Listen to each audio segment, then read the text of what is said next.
Selasa 8 Juli 2025, ruang mediasi di Pengadilan Negeri Jakarta Selatan yang seharusnya menjadi panggung penyelesaian damai malah berubah jadi arena ledakan emosi.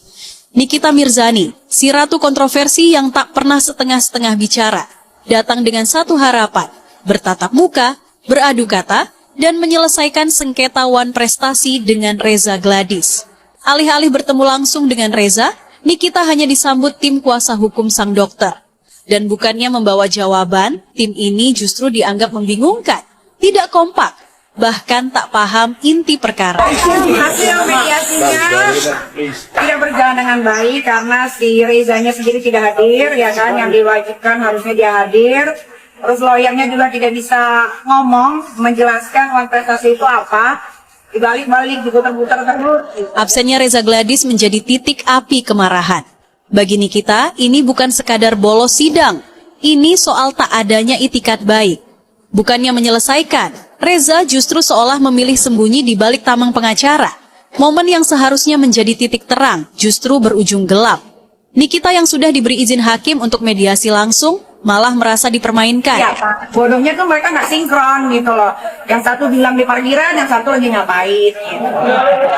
Meski Reza menghindar hari ini, Nikita memastikan permainan belum selesai. Ada panggung lain yang jauh lebih serius, sidang pidana pemerasan, di mana Reza Gladys jadi saksi pelapor. Dan kali ini tak ada alasan untuk mangkir. Pidana dia harus hadir. Ya nanti kalian lihat, bahkan bisa ditonton secara umum. Sidang pidana akan datang. Di sana, kehadiran bukan sekadar opsi, melainkan keharusan. Dan saat-saat itu tiba, publik tak lagi menilai dari siapa yang paling tenang, tapi dari siapa yang paling siap mempertanggungjawabkan. Saya bertanya, arti dari WhatsApp-nya Reza ke Mail, Mail tolong ingatkan sebelum 1 tahun memperpanjang, dia nggak bisa jawab. Saya sih udah, ya udahlah, mau gimana lagi, udah ditahan juga kan, nanti tinggal tunggu aja fakta di pengadilan. Oke, saya bantu menjelaskannya terkait dengan pernyataan Nikita Mirzani kepada awak media di video yang di awal tadi. Bahwasanya sesuai dengan isi dakwaan yang telah tertuang di dakwaan JPU terhadap 2 terdakwa itu, hasil percakapan WhatsApp yang sudah diekstraksi oleh penyidik Polda Metro Jaya terhadap laboratorium forensik keempat HP mereka itu, ya setelah terdakwa Ismail Marzuki ini melakukan percakapan melalui sambungan telepon dari aplikasi WhatsApp, terdakwa Ismail Marzuki ini mengirimkan pesan WhatsApp kepada Dokter Reza, ya. Nah, ini isi dakwaannya seperti ini. Selanjutnya, setelah percakapan melalui telepon di aplikasi WhatsApp selesai, saksi Ismail Marzuki mengirimkan pesan melalui aplikasi WhatsApp kepada saksi Reza Gladys dengan bunyi atau dengan pesan, "Dok, Mail jamin dianya ini Nikita Mirzani ya, dia nggak akan keluar dari mulutnya nama Dokter Reza. Tapi kalau lewat dari 1 tahun ya, kalau lewat dari 1 tahun nggak tahu ya dok. Tapi kalau oke dari sekarang, selama 1 tahun, Mail jamin mulutnya itu terkunci." Nah, ini yang lebih gong lagi. Kalau dokter mau ada di side dia, emang mahal. Tenang, garansi kalau ada yang nyenggol ya,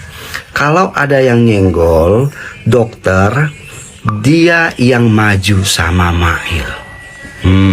Nah, jadi Ismail Marzuki ini yang memberikan garansi kepada Dokter Reza untuk 1 tahun pertama ya, diberikan keamanan kalau si NM ini nggak akan berkuar-kuar menyebut nama Dokter Reza. Tetapi jika lewat dari 1 tahun ya, Mail ini nggak menjamin kalau mulutnya NM ini nggak akan berkoar-koar. Nah, sampai sini kalian sudah paham belum?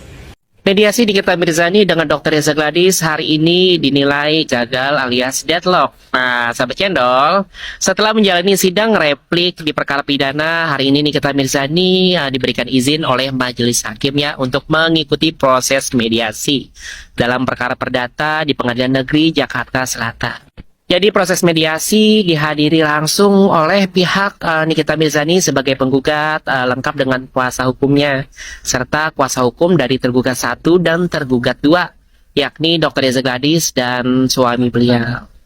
Namun yang sangat disayangkan ya adalah ketidakhadiran Dr. Reza dan suaminya secara pribadi dalam forum mediasi tersebut.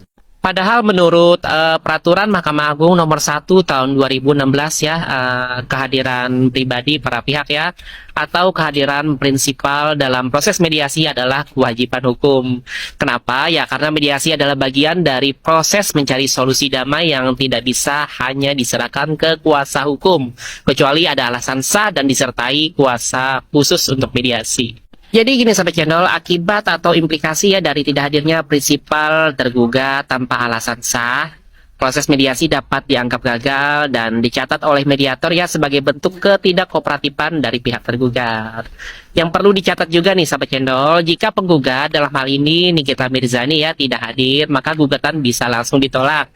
Tapi kalau tergugat yang tidak hadir, mediasi dianggap tidak berhasil dan perkara akan masuk ke pembacaan pokok gugatan di persidangan selanjutnya. Jadi kehadiran prinsipal dalam mediasi itu bukan sekedar formalitas ya, tapi menjadi indikator itikat baik dalam mencari keadilan.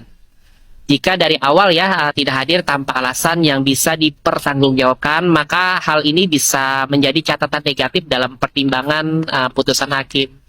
Nah, sahabat cendol, jadi menurut kalian apakah mediasi ini gagal karena strategi ataukah memang adanya kekurangan niat ya? Tunggu video selanjutnya untuk membahas lebih lanjut tentang perkara Nikita Mirzani. Jangan lupa follow, komen, dan bantu share. Hari ini Nikita Mirzani kembali menghadiri sidang dengan agenda pembacaan replik dari jaksa penuntut umum. Sidang berjalan kondusif, tapi ada beberapa poin penting yang wajib sahabat cendol pahami. Nah, sahabat channel, netizen channel sudah merangkum beberapa poin penting dari replik jaksa penuntut umum hari ini. Pertama, jaksa menegaskan kewenangannya sebagai dominus litis, yaitu pihak yang sah menentukan arah dakwaan termasuk perubahan pasal ya, dari pasal 368 KUHP menjadi 369 ayat 1 KUHP. Artinya ini dianggap bukan pelanggaran menurut versi jaksa. Kemudian terkait eksepsi Nikita Mirzani yang dianggap tidak relevan dibahas saat ini. Karena menurut jaksa penuntut umum, poin-poin eksepsi masuk ke materi pokok perkara yang harusnya sih ya, menurut jaksa itu diuji di pembuktian nanti. Kemudian jaksa penuntut umum juga menyatakan bahwa Reza Gladys adalah korban yang sah, bukan PT Glavidsya. Jadi menurut jaksa nama PT tidak pernah disebut dalam live streaming, kemudian chat pribadi maupun obrolan Nikita dengan Dr. Oki, Mail, dan Dr. Reza Gladys. Kemudian relasi hukumnya disebut antara Nikita Mirzani dan Dr. Reza Gladys secara pribadi, bukan antara Nikita dengan PT Glavidsya. Selanjutnya jaksa penuntut umum juga menggunakan dasar hukum pasal 108 KUHP. Di situ dikatakan bahwa siapapun ya yang melihat, mengetahui, dan mengalami tindak pidana boleh melaporkan. Sahabat channel, jadi walaupun jaksa berdiri kuat ya di atas hukum acara dan berpegangan pada hak dominus litis serta pasal 108 KUHP, kita tidak bisa tutup mata ya dari substansi inti kasus ini. Mari kita uji logikanya. Pertama, jaksa penuntut umum menyatakan bahwa Dr. Reza Gladys sebagai korban sah karena tidak ada penyebutan PT Glavidsya di obrolan atau komunikasi. Namun dalam realitas bisnis dan hukum korporasi, tidak semua kerugian secara langsung kepada entitas perseroan atau PT harus disebutkan eksplisit. Justru disinilah kita harus cermat sahabat channel. Apakah benar kerugian milik pribadi Dr. Reza Gladys atau milik entitas usaha? Kemudian kedua, ancaman yang berbunyi kredibilitas dokter akan hancur itu menjadi sorotan ya.